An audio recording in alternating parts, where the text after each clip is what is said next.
What's up guys, Nasty Stunts here. We're going to do a little build video of my Grom. We're going to list all the parts and how much they cost with a grand total at the end. And let's get started.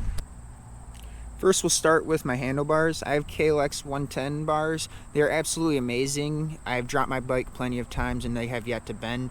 These are going to run you about $65. For the grips, I have Vans by Colt grips. I actually don't have the price on those, but they weren't very expensive. Next, we'll move on to my handbrake setup. I have the Brembo 16x18 handbrake with HEL performance lines. I have a Brembo P32 caliper on a Perfect Stranger Designs OEM caliper bracket. This is going to run you about $565. Next, we have the one finger clutch lever paired with the one finger, two finger front brake lever.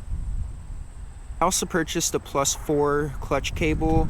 I know most people just reroute their clutch cable over the frame to fit their handlebars, but I didn't like that, so I just went ahead and purchased it. The clutch lever and brake lever are going to run you about $190. Next, we'll go to the engine. I have 60% stiffer springs from Sex Machine Racing. Those were about $38. I have a straight up pump oil mod. I won that at the Murder the Mitten ride this year. But that'll run you about $70. And I also have an idle adjuster there, and that was $25. As far as sprocket goes, I have a 14 tooth in the front and a 34 in the back and a Pro Taper gold chain. The sprockets are from JT. The 14 tooth will run you about $10. The 34 tooth will run you about $25. The chain will run you $35.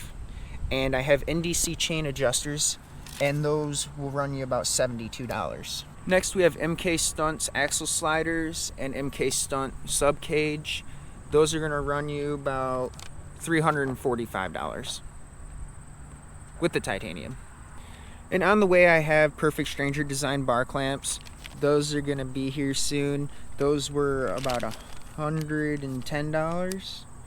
And that's going to bring you to a grand total of over $1,500 in stunt parts to build a Grom.